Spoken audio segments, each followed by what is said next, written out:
Kerinduan Allah untuk memulihkan bangsa-bangsa digenapi melalui kegerakan rohnya yang dahsyat dan tak terbendung.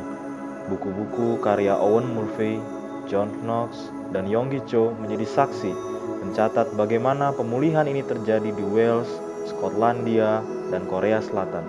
Bahkan Owen Murphy dalam bukunya berjudul Ketika Allah Melangkah Turun menuliskan bahwa jika roh Allah dicurahkan melanda suatu tempat, maka akan terjadi pertobatan massal tanpa pengkhotbah. Masyarakat mengalami tekanan oleh roh Allah untuk bertobat dan datang pada Tuhan Yesus. Kecintaan yang besar terhadap Allah serta kerinduan untuk jiwa-jiwa diselamatkan membuat seorang tokoh reformasi Skotlandia berdoa secara radikal.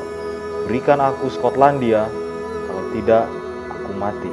Kegerakan yang tersurat dalam guratan pena inilah yang kemudian menjadi salah satu pemantik kegerakan yang terjadi di kota Bandung di awal tahun 1980-an. Berawal dari kelompok-kelompok kecil berjumlah 3 hingga 5 orang anak muda. Mereka berdoa, mengerang, bahkan meratap memohon Tuhan mencurahkan Roh Kudus-Nya bagi kota Bandung.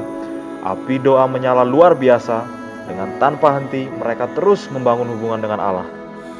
Pertemuan doa yang bermodalkan hati serta iman yang teguh menghasilkan nubuatan-nubuatan serta pengalaman-pengalaman mujizat Tuhan. Salah satunya ketika mereka tengah berdoa di Gunung Batu, di mana mereka dikelilingi hujan, sedangkan tempat mereka berdoa tidak hujan sama sekali. Pasukan doa Allah ini kemudian digerakkan oleh Roh Kudus terbeban untuk menyelenggarakan KKR. Tak tanggung-tanggung, dalam waktu kurang dari 1 tahun, anak-anak muda ini telah mengadakan 4 kali KKR. KKR yang pertama pada tanggal 11 April 1980 bertempat di kampus ITB dan melahirkan 600 jiwa baru. KKR kedua tanggal 14 Mei 1980 diselenggarakan di Aula Liseum SMA Kristen Dago, dan KKR ketiga masih di tempat yang sama dilakukan tanggal 26 Juni 1980. Lalu pada tanggal 13 Oktober 1980 KKR keempat kembali dilakukan. Tak main-main, gedung Gor Saparua yang kala itu sanggup menampung 3.000 orang itu pun dipilih menjadi tempat KKR.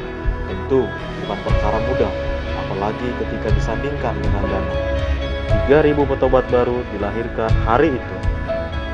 Dampak nyata dari keempat KKR yang maha dahsyat ini adalah terjadinya mujizat dan kesembuhan ilahi, persekutuan yang dibuka di hampir seluruh SMU dan kampus-kampus di Bandung, serta bangkitnya anak-anak muda yang radikal dan habis-habisan untuk Tuhan.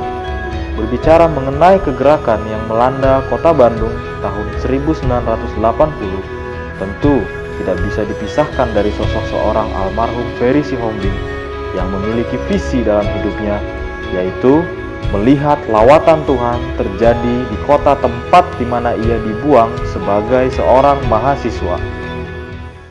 Karena semua orang, saudara dan saya, saudara dan saya, saudara dan saya sudah berbuat dosa. Kasih Allah dinyatakan hampir 2000 tahun yang lalu ketika anaknya berjalan di dunia ini untuk mencari tiap manusia berdosa. Dia mati supaya saudara hidup. Peristiwa terbesar sepanjang sejarah adalah penyaliban anak Allah yang maha kuasa oleh ciptaannya. Dia mati supaya kamu hidup. Dia, Yesus, anak Allah yang hidup, mati supaya saudara hidup. Dia tersalib supaya dosa saudara disucikan. Tanpa darah yang menetes dari tangannya, dari kakinya, dari lambungnya, dari dahinya oleh karena mahkota duri, saudara tidak dapat masuk ke dalam keselamatan Allah. Saya ingat pada waktu tahun 90 itu kita mengadakan di Gelora Saparua. Itu banyak pelacur kan, itu Saparua itu terkenal dengan pelacur-pelacur, itu pelacur-pelacur dimenangkan. Bahkan mujizat Tuhan itu sangat nyata gitu ya. Kalau orang datang itu sampai ada yang cerita pada saya, mereka lihat waktu ibadah itu ada asap seperti muncul itu, tapi asap itu asap bicara tentang kemuliaan Tuhan yang turun dan ada di gedung itu, terutama dekat daerah panggung. Dan ada juga yang lihat katanya kalau ketika Bang Ferry khotbah itu seperti ada api yang menyelubuhi dirinya gitu ya. Ada yang melihat penglihatan itu dan mujizat-mujizat terjadi. Almarhum Ferry Sihombing yang semula merupakan bagian dari navigator, akhirnya pada tahun 1981 memutuskan untuk keluar dan membentuk pelayanan persekutuan baru di luar kampus ITB bersama dengan almarhum Pendeta Simamora dan rekan-rekan lainnya. Pelayanan itu sekarang lebih dikenal dengan Yayasan Pekabaran Injil Bandung yang dalam perkembangannya berganti nama menjadi Yayasan Pemberdayaan Insan Bangsa. Iblis tentu tidak senang dengan kegerakan ini. Masalah demi masalah menyeruak ke permukaan, dicap sebagai ajaran yang sesat hingga ketidaksehatian para pekerja. Puji Tuhan, dalam satu retreat Allah memulihkan hati para pekerja. Semua kelompok yang sebelumnya dibentuk disatukan kembali di bawah satu otoritas almarhum Ferry Sihombing. Terus melayani, sebagian dari anak-anak muda ini bahkan terpanggil untuk bangkit berdoa membela anak-anak jalanan, gelandangan, pelacur, narapidana, dan orang-orang stres karena tuntutan hidup yang tinggi. Pelayanan ini diberi nama Pelayanan Anak Raja dan Rumah Harapan sebagai penampungan untuk pemulihan.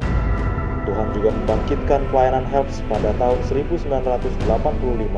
Seiring dengan berkembangnya pelayanan, maka legalitas yang menaungi semua kegiatan pelayanan secara hukum di Indonesia mutlak diperlukan. Karena itu, pada tanggal 13 Januari 1989, para pemimpin pelayanan memutuskan untuk bergabung dengan Sinode Gereja Kristen Kemah Daud yang saat itu digembalakan oleh almarhum Pendeta Simamora. Proses pembentukan Tuhan terus dialami oleh semua orang yang terlibat dalam kegerakan besar ini dan menghasilkan anak-anak Tuhan yang memiliki standar serta nilai hidup yang radikal. Radikal dalam pemberian. Anak muda memberikan apa saja yang mereka miliki pada Tuhan untuk pekerjaan pelayanan. Seorang mahasiswi suatu kali pernah memberikan seluruh emas yang dibeli orang tuanya untuk persiapan pernikahannya. Uang itu dipakai menyewa rumah pelayanan yang diberi nama Rumah Harapan. Radikal dalam membayar harga. Mengikut Tuhan adalah keputusan apapun harga yang harus dibayar. Bahkan ada yang diancam oleh ayahnya diputuskan biaya sekolah jika masih ikut dalam pelayanan. Radikal dalam kekudusan hidup.